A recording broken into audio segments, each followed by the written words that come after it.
De nouveau sur la route de Tirreno Adriatico avec Antoine Toulouk, le deuxième de l'étape d'hier qui est en tête du peloton composé de 34 hommes. Et on n'a pas d'échappée. Et là, on a une attaque de Thibaut Pinot, très loin de l'arrivée, 22 km de l'arrivée. Thibaut Pinot est parti avec Pogacar dans la roue. Evenepoel, temps de réagir, Nibali, Lutsenko et Yates ont tenté d'y aller. On n'a pas vu Bourman, c'est normal. Honnêtement, Bourman est tombé. Non, il a crevé, pardon. Il a crevé un moment dans l'étape et il a mis énormément de temps à rentrer. Il est rentré dans le Santa Margarita. Mais là, la course-poursuite lui a valu une débauche d'énergie qui aura du mal à remettre à niveau par rapport à ses rivaux. Mais là, Thibaut Pinot, pour l'instant, qui fait l'essentiel du boulot devant. Dans la descente, Nibali, qui lui fait l'essentiel du boulot derrière, rentre sur les deux fuyards. Même si on a quand même encore Geraint Thomas, non, Christopher Froome pour Richard Carapaz. On a vu qu'on avait quand même un troisième Ineos, 11 secondes au pied de Sarano Sassoseto. Et ça y est, on est rentré sur Pinot, Pogacar.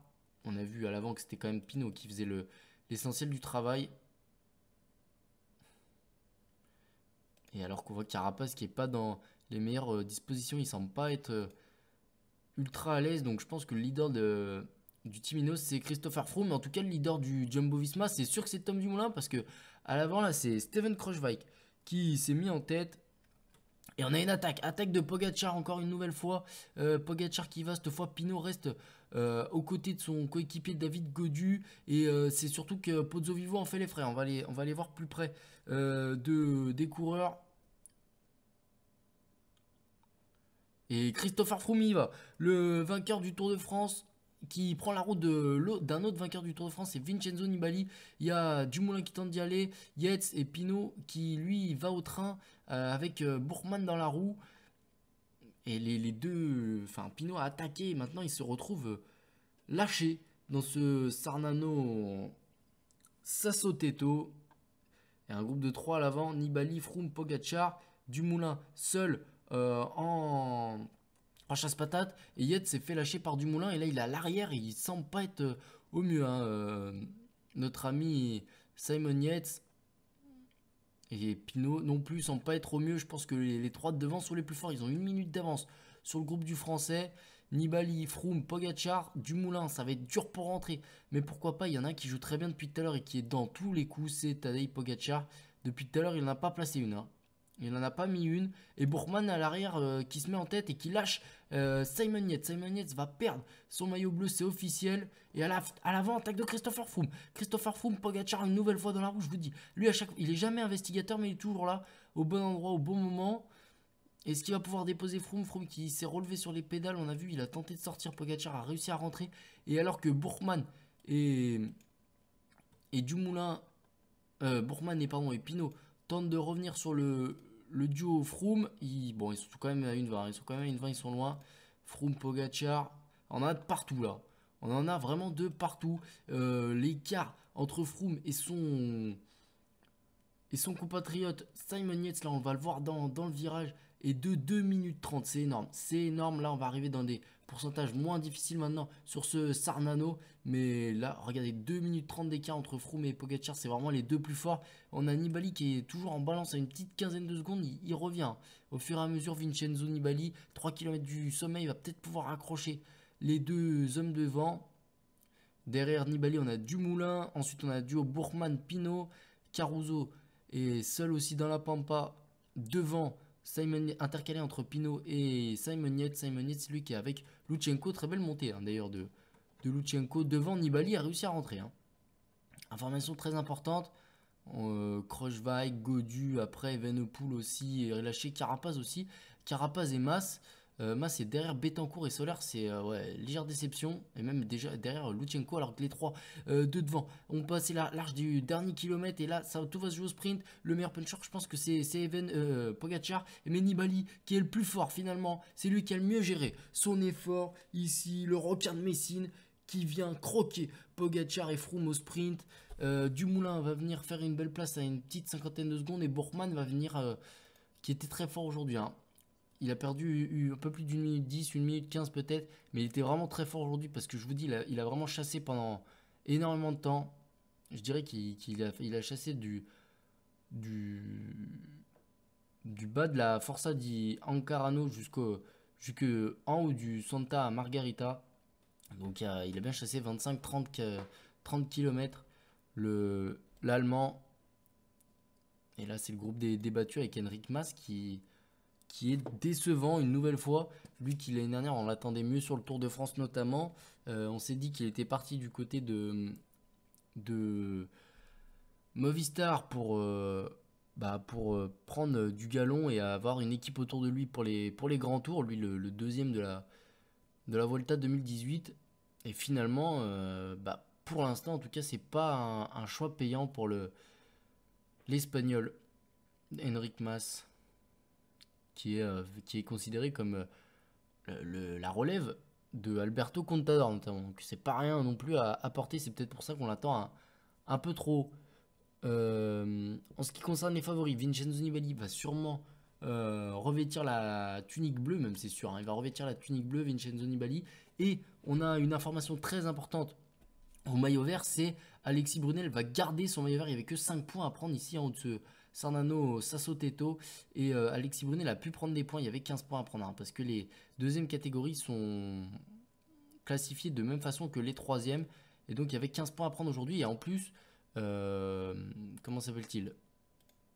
Notre copain Alexis Brunel a réussi à prendre des points. Il me semble que c'était en haut du Forza. Voilà, c'est ça. En haut du Forza di Ancarano.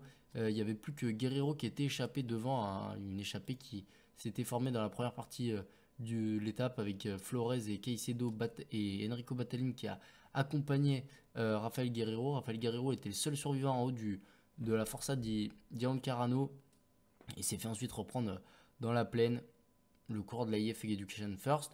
Et donc Alexis Brunel a pris 3 points en haut de la Forza di Ancarano, ce qui porte son total à 19 et ce qui fait qu'il a 7 points d'avance sur Sylvain Dillier. Il est quasiment assuré, hein, quasiment assuré de le ramener chez lui, Alexis Brunel. Alors il faudra bien sûr passer l'étape de demain sans qu'il y ait trop de difficultés pour lui. Mais s'il y arrive, il n'y aura pas de soucis à ce niveau-là. Et ce serait bien pour lui, le néo-pro. Un premier maillot distinctif sur une preuve World Tour. En plus, ça c'est l'une de ses premières épreuves World Tour, puisqu'elle est en début de saison. Et Nibali qui avait vraiment mieux géré son effort que Froome, que Pogacar. Parce qu'on l'a vu longtemps lâcher à une quinzaine, trentaine de secondes. Il est rentré dans les 3-4 derniers kilomètres. Et puis finalement, au sprint, il a aligné les deux. Pogacar, qui lui, par contre, m'a fait une énorme impression. Il a sauté dans la roue de Pinot, il a sauté dans la roue de Froome, il a sauté dans toutes les roues. Il a même attaqué au pied. Il a même attaqué. Donc vraiment, Tadej Pogacar très fort. 17 secondes d'avance sur Pogacar prise par Nibali. 18 sur Froome, 46 sur Dumoulin, 1,10 pour Man, 1,30 Pinot. Après 2,54 pour Caruso. Simon Yates qui perd 3 minutes 10 aujourd'hui. Les écarts sont impressionnants. Et Nibali qui du coup revêtit le maillot bleu. Voilà, les 3 premiers de l'étape. Hein, de toute façon, le classement général, c'est le classement de l'étape. Hein. Nibali 1er, Pogacar 2, 3 Froome, 4 Dumoulin, 5 Bourgman, 6 Pinot, 7 Yates, 8 Caruso. Ah, quoique Yates et Caruso, ils ont échangé à 1 seconde près. Hein. C'est l'un des seuls changements. Voilà, comme je vous le disais, Alexis Brunel qui a 7 points d'avance sur Dillier et 9 sur Guerrero. Il faudra passer l'étape de demain sans encombre et essayer de prendre quelques petits points histoire d'être sûr à 100%. Et au terme du maillot blanc, il n'y a pas de suspense, c'est Pogacar. Hein. Colbrelli qui a perdu quelques points d'ailleurs sur Nassen, j'ai l'impression, hein, parce qu'il avait 10 points d'avance. Et Nassen est revenu à 16 points et Pogacar est revenu aussi lui assis à 16 points. Donc ça peut être peut-être une menace pour l'Italien Sonny Colbrelli, mais il y a quand même encore une étape de plaine, ce qui fera qu'il pourra reprendre des points. À ce moment-là, voilà, Pogacar loin devant tout le monde. Au niveau du maillot blanc, peut-être Une petite déception, c'est Remco Evenepoel qu'on attendait peut-être un petit peu mieux, mais bon, enfin, va pas être trop exigeant non plus avec lui. Ce serait, enfin, ça ne serait pas normal d'être aussi exigeant avec Evenepoel que par exemple avec Thibaut Pinot ou bien Vincenzo Nibali qui a gagné aujourd'hui donc en haut de Sasso Teto et Jumbo Visma, meilleure équipe avec Krooswijk qui est dans le top 10 et Dumoulin aussi forcément. Voilà, demain l'étape de demain, l'arrivée à Loreto, elle est loin d'être simple. Peut-être une échappée pour aller au bout, sinon un puncher de type Maximilian Schachmann, pourquoi pas. Donc nous on va se retrouver demain pour l'étape où tout va se jouer pour le maillot vert de d'Alexis Brunel. À demain. La route de Tirreno Adriatico n'est pas à 1 km de l'arrivée, mais bien à 25 km de l'arrivée pour les 8 hommes de tête. 8 hommes de tête, tout ce que je peux dire, c'est que j'ai peur pour un homme. Un homme avec un maillot vert, un homme avec un maillot de la groupe MVDJ, c'est Alexis Brunel. Alexis Brunel qui n'a pas réussi à prendre l'échappée, contrairement à Sylvain Dillier, le coéquipier de Benoît Cosnefroy, là, qui est en tête de cette échappée qui roule. Là, voilà, on a repris ici parce qu'on voilà, on passait sur la ligne d'arrivée. On va ensuite comment dire, se déplacer, descendre jusqu'à la côte qui menait tout à l'heure au sprint intermédiaire à Recanati. Sprint intermédiaire d'ailleurs remporté par Dario Cataldo devant Rudy Mollard. Sylvain Dillier, lui, est devant. Et comme je vous disais, il a pour l'instant 17 points. C'est-à-dire qu'il est passé en tête d'une seule côte aujourd'hui. Car toutes les côtes de ce Tirreno Adriatico ont la même, ont la même notation. C'est-à-dire qu'on prend 5, 3, 2 et 1 point en haut de ces côtes. C'est-à-dire que sur la dernière côte, la côte de Loreto, si Sylvain Dillier passe parmi les 3 premiers, ou en tout cas parmi les 2 premiers, c'est sûr, il aura le maillot vert. S'il passe parmi les 3 premiers, je ne sais pas. S'il passe 3ème, je ne sais pas exactement comment ça sera comptabilisé. Sûrement au classement général. Et je pense que Dillier est bien mieux placé qu'Alexis Brunel. Ah non, pas bien mieux, mais il est mieux placé. Et là, il est dans l'échappée. Alexis Brunel est lâché. Donc il aura le maillot. C'est-à-dire que là, il faut qu'il y ait 4 hommes qui lui passent devant. Et ça me semble compliqué quand je vois Krag Andersen, quand je vois Karl Frederick Hagen en queue de peloton, en queue de groupe, pardon. Je pense pas qu'ils aient en plus là vraiment l'intention de faire le grimpeur. Et donc c'est ce qui me fait peur. J'essaye d'avoir Nibali. On va aller voir hein. Le sprint, voilà, Nibali, hop, 2 minutes d'avance, ils vont se disputer les points. Ils vont se disputer les points en haut. Et malheureusement pour Alexis Brunel, j'ai peur. J'ai l'impression que c'est dur. J'ai l'impression que Cosnefroy et Dillier sont les deux plus forts de l'échappée. Hein. Ils sortent tous les deux. Dillier va passer en tête. C'est sûr maintenant. Cosnefroy a beaucoup travaillé pour ça. Sylvain Dillier qui va ramener le maillot vert. Alors que derrière, attaque de Dumoulin. Non, pas attaque de Dumoulin, mais attaque de Simon Yates par contre. Simon Yates est sorti. Il est sorti loin de l'arrivée, hein. 8 km de l'arrivée, il y a la descente, il y a quand même un bon bout de place, ça va être compliqué de résister au peloton, mais même les échappés qui sont plus que bien partis, et surtout Sylvain Dillier qui est surtout très bien parti pour remporter l'étape, s'il fait maillot vert plus plus l'étape, il pourrait être très content de son Tirreno Adriatico, c'est ce qui se profile. Hein. Cosnefroy, malheureusement pour nous Français, semble moins enclin à pouvoir revenir sur Sylvain Dillier, même s'il est meilleur puncher. Je pense que dans la bosse, il aura trop de retard. Hein. 17 secondes, de 20 secondes même maintenant. Cosnefroy, c'est fini, mais il a beaucoup travaillé pour son copain, son coéquipier suisse, qui va s'en aller gagner la première sa première victoire d'étape sur un Tirreno Adriatico, Sylvain Dillier, alors que Higuita Hagen et Krag Andersen reviennent. On va s'intéresser plutôt à ce qui se passe derrière. Là où il peut se passer des choses, c'est ici avec Nibali, on voit qu'il est en tête, qui est bien placé, Krooswijk, Toulouse aussi qui fait un énorme travail depuis le début de ce Tirreno Adriatico. Et Dillier finalement qui est pas bien loin là. Ils l'ont en ligne de mire les hommes du peloton. Attention, il a se levé les bras Dillier. Est-ce que ça peut pas lui être préjudiciable? Dillier, Krochweig, Dillier, la Suisse ou un... Non, ça serait terrible. Ça serait terrible pour Sylvain Dillier. Non, il va quand même réussir à s'imposer, mais d'un demi-vélo devant Steven Krochweig, il lui fallait pas 5 secondes de moins, hein. 5 secondes d'avance de moins au pied de la bosse et c'était fini. Il remportait pas cette étape, le Suisse, mais finalement, je pense qu'il pourra tirer un grand coup de chapeau à Benoît Cosnefroy, car Benoît Cosnefroy, il l'a énormément aidé durant toute la journée pour rouler, pour qu'il aille chercher ce maillot vert, comme il a réussi à le faire, et pour qu'il aille ensuite. C'était un petit extra, un petit bonus, mais il l'a fait, il a réussi, même si on a eu peur pour lui sur la fin, hein. Vraiment, au pied de la bosse, on savait qu'il avait gagné. Au dernier virage, c'était beaucoup moins évident.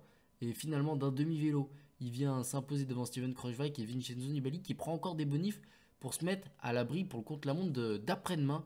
Demain, on aura une étape plus tranquille, plus plate. Et ça va être intéressant de suivre tout ça. En tout cas, le dernier contre-la-montre sera intéressant. On pourra voir aussi si certains favoris euh, ont vraiment progressé en contre-la-montre, ont des progrès à faire. On pourra voilà, les situer. Même si demain, enfin après-demain, pardon, le contre-la-montre sera tout plat, 10 km, tout plat. Euh, Donc ça sera intéressant de voir la force que peuvent emmener les favoris sur la plaine et seuls face au chronomètre. Là, on voit les, les retardataires qui continuent de défiler. Et Salmon est le dernier coureur. Il va bientôt arriver voilà, dans les délais assez facilement. Avec une étape qui était quand même, dans sa première partie, assez simple, même si on avait des côtes. Et qui ensuite, dans la deuxième partie, était très accidenté et laissait pas forcément de répit aux hommes enfin, aux coureurs.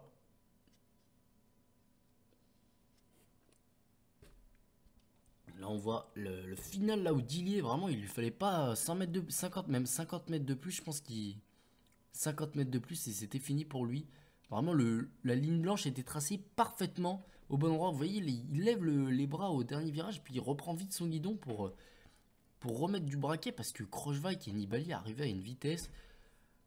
Il l'a échappé belle, le Suisse. Surtout avec ce lever de bras, ça aurait fait la une des réseaux sociaux. Et je pense que il n'aurait pas paru très malin Sylvain Dillier, lui qui a déjà fait deuxième de Paris-Roubaix. On s'en souvient derrière Peter Sagan notamment. Excusez-nous du peu. Et là, il vient claquer son étape sur Tirreno Adriatico. Nibali qui garde son maillot bleu. Toujours hein, le même classement, même si les écarts ont légèrement augmenté pour Pogacar, Froome et tous les autres derrière. Le seul qui est revenu légèrement, c'est Steven Kruijswijk, mais il était déjà à 3 minutes 25. C'est pas lui qui va l'inquiéter. Voilà, comme je vous le disais, la prise de pouvoir sur le dernier grimpeur de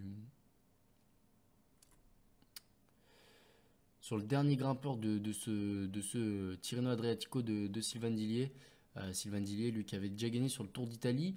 Hein, donc gagner sur Tirreno Adriatico, c'est quand même pas mal. Surtout que enfin, on va pas dire que c'est un mini Tour d'Italie, mais voilà. C'est une belle course en Italie. Et en parlant d'italien, Colbrelli, 24 points, a que 4 petits points d'avance sur Nibali. Il va falloir se mettre à l'abri demain pour le sprinter du team Bahreïn.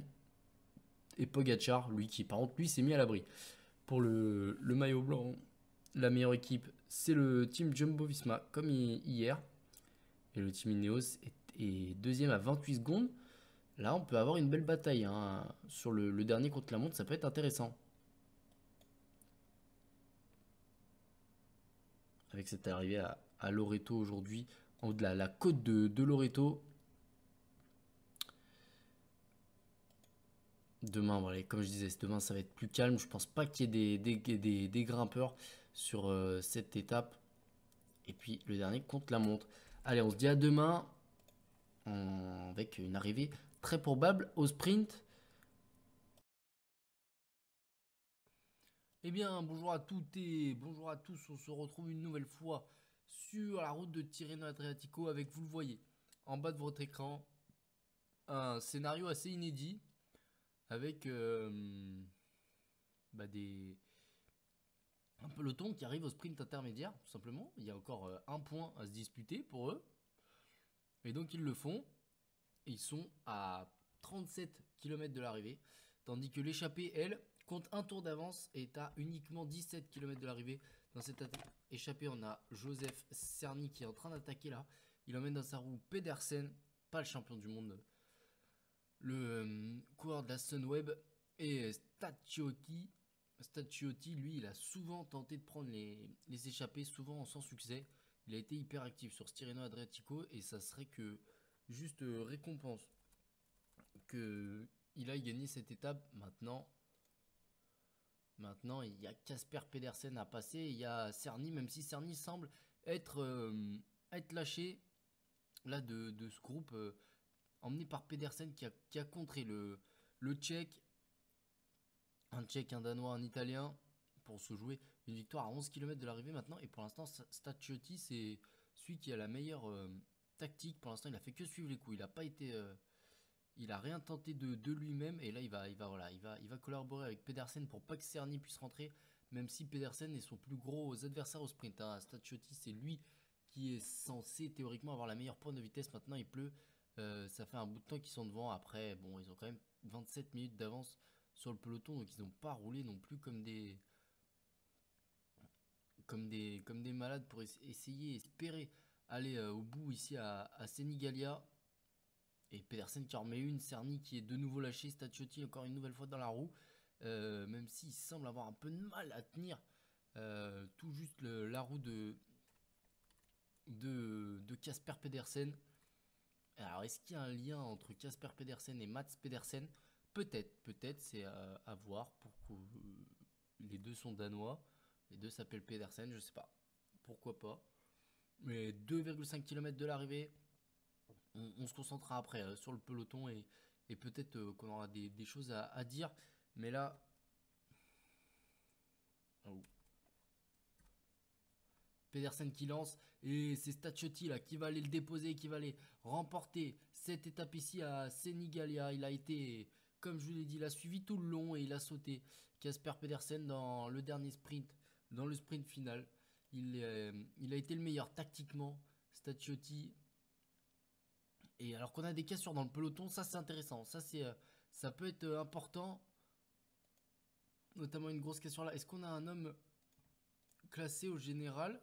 Non, ils sont tous. Ah si, on a Bourman, on a Yates qui sont pas là. Ils ont dû tomber. Hein. Bourman, Yates, Krochweik, même Nibali, même Vincenzo Nibali avec Lutsenko aussi ont été pris dans cette chute. Est-ce qu'ils vont réussir à revenir sur le peloton? Je sais pas. En tout cas, là, il y a deux vraies grosses cassures et devant on a Pogacar, on a Pinot, Dumoulin, Froome, Caruso et ils ont plus de 2 minutes d'avance sur les autres hommes qui sont du coup attardés maintenant. On va faire un pointage. 1,40. 1,40, on nous annonce. S'il y a vraiment ce débours-là à l'arrivée, ça serait terrible pour Nibali. Hein. Lui qui a fait une étape d'anthologie la veille, il y a 2 jours, à l'arrivée à Sarnano Sassoteto. Et là, se perdre 1 minute 30 comme ça, gratuite, ça serait terrible pour lui. Et surtout, ça permettrait à Pogacar de reprendre le maillot, enfin de prendre tout simplement le maillot bleu 10 km de l'arrivée pour la tête de peloton.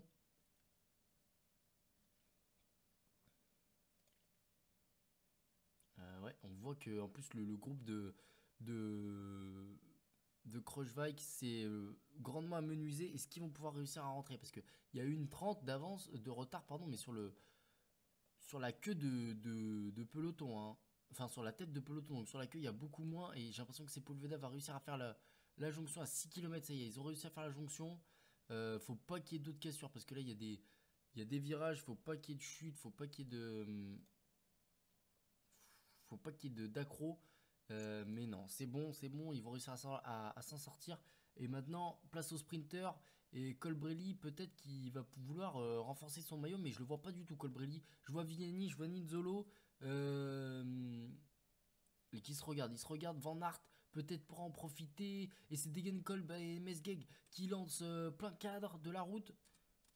Et ça va être finalement Molano qui va régler le sprint du peloton, moi que ce soit Van Aert, Molano, Van Aert, Van Aert. Quatrième devant Molano, Degenkolb 6, 7ème Maresco, 9ème 6 Bolt qui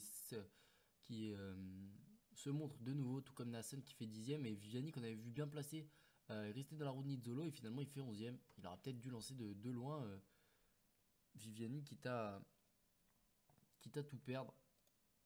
Et Colbrelli va pas du tout renforcer son maillot pour demain. D'ailleurs, Colbrelli, est-ce qu'il était là encore? Est-ce qu'il serait pas tombé et aurait abandonné Colbrelli? C'est intéressant, ça va être intéressant de le savoir. Donc Staciotti, comme je le disais, Riccardo Staciotti qui va s'imposer ici pour la Vinitsabou, équipe invitée. En plus, on l'a pas précisé, hein, mais la Vinitsabou, équipe invitée sur ce Tirreno et qui le rend bien. À l'organisateur, ils vont chercher leur étape. Staciotti, lui, qui, comme je disais, était vraiment hyper actif depuis le début du Tirreno. Voilà, obtient une juste récompense. Vincenzo Nibali, donc ça, rien n'a bougé puisqu'il a réussi à rentrer après sa chute. Le maillot vert, rien n'a changé puisque aujourd'hui on avait un grimpeur, mais Brunel n'était pas devant malheureusement. Et du coup, il n'a pas pu prendre les points. C'est dommage pour Alexis Brunel. C'était sa dernière chance de prendre ce maillot vert. Et donc, c'est officiel, Sylvain Dillier ramènera le maillot vert.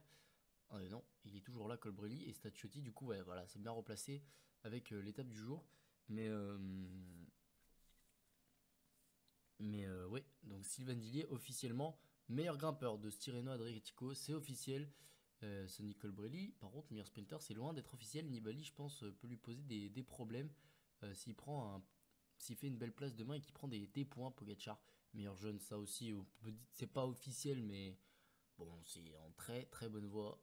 Et du côté de l'équipe Jumbo-Visma, et comme je l'ai dit, on a toujours le team Ineos qui rôde dans le coin. Donc on va se retrouver, nous, demain, pour le dernier contre-la-montre long de 10 km.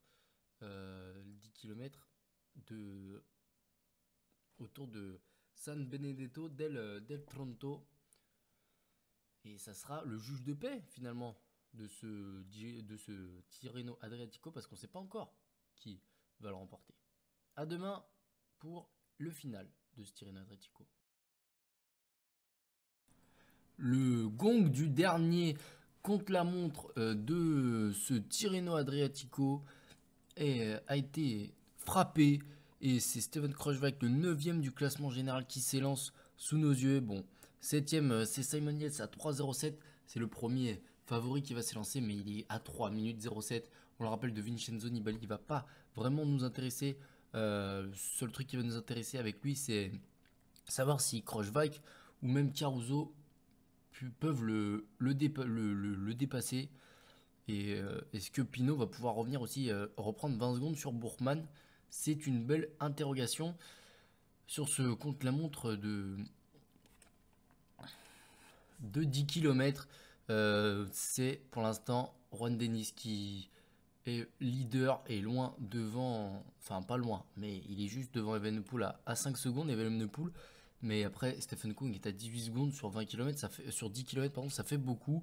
Au premier intermédiaire, Thibaut Pinot 19 secondes, c'est honorable. On va regarder Bourkman 20 secondes. Donc dans les temps de Thibaut Pinot, Caruso 16 secondes, 25 pour Yates. Caruso, ça sent bon pour récupérer la 7ème place du Britannique. Côté Dumoulin 4ème à 6 secondes. Dumoulin 1 minute, ça semble compliqué quand même à reprendre sur 10 km uniquement, surtout à Nibali qui est pas un mauvais rouleur. Yates qui va en terminer 1,02, alors que Caruso, lui, a fini à 42 secondes, donc Caruso va lui prendre sa place 47 secondes. Pour Pinot, Bourkman, bon, il finira pas à 1,07. Dumoulin, par contre, lui, qui fait un gros chrono, on le voit, Froome derrière est quand même loin. Bourkman, lui, il finit à 49 secondes, donc derrière Thibaut Pinot, 3ème 14 secondes pour Dumoulin. Et Pogacar qui avait quand même 6 secondes d'avance au premier intermédiaire. Attention, ça peut être intéressant pour le 9ème à 27 secondes pour Froome. Ça peut être intéressant pour Pogacar. Pogacar qui termine au sprint, là le maillot blanc, top. 6ème à 23 secondes. Donc il a 15 secondes, c'est-à-dire qu'il ne doit pas finir derrière 38 secondes. Notre ami Nibali, donc derrière la 20ème place. Nibali, top. 18ème à 35 secondes, ça passe tout juste pour Vincenzo Nibali. Il a eu chaud aux fesses, Merwan Dennis qui remporte la dernière étape de Tirreno Adriatico devant Remco Evenepoel. Et Tom Dumoulin vient faire 3ème dans l'histoire. On a un très très beau chrono quand même de Tadej Pogacar qui fait 6ème. On l'a pas relevé. Et Bottocourt aussi qui fait 10ème, c'est assez étonnant. 3 secondes d'avance pour Nibali sur Pogacar là, sur cette dernière étape. Il gagne vraiment ric-rac. Vincenzo Nibali devant Pogacar, donc comme je l'ai dit, et Christopher Froome. Au niveau du général, pas grand chose à bouger, à part, comme on l'a dit, Yates, qui s'est fait prendre la place par Caruso. Bon, Sylvain Dillier, ça on le savait depuis hier. Et Tirreno Adriatico qui revient dans la poche de Nibali pour la première fois depuis 2013. Il avait gagné en 2012 et en 2013 Tirreno Adriatico Nibali. Et bah, le 3ème classement général de cette course revient. Et Pogacar qui prend le maillot orange lui revient donc en 2020, 7 ans après. Et Pogacar, par contre, maillot orange, le même nombre de points que Colbrelli, mais il est mieux placé au classement général, ce qui lui permet de prendre le maillot orange. Incroyable. Colbrelli qui doit vraiment être dégoûté là. Et Pogacar, bon, devant Evenepoel et Gaudu, ça on le savait aussi au niveau du maillot blanc. En tout cas, ça a été un Tirreno Adriatico palpitant hein, du premier au dernier jour. Sur tous les maillots en plus. Hein. Le maillot à poids, on a eu beaucoup de suspense. Maillot orange, il vient juste de changer. Et ils ont le même nombre de points. Et le Jumbo Visma est meilleure équipe, 12 secondes devant Ineos. Donc vraiment à tous les classements. Hein. Quand on voit que Nibali s'impose avec 3 secondes, à part le maillot blanc, honnêtement, tous les classements, il y a eu du suspense. Tout a été palpitant. Un Giro bien tracé et bien organisé. Bravo aux organisateurs. Et bravo aussi et surtout à Vincenzo Nibali pour cette victoire devant Tadej Pogacar. Nous, on va se retrouver bientôt pour Milan-San Remo et les classiques flandriennes qui arrivent. On vous dit à bientôt.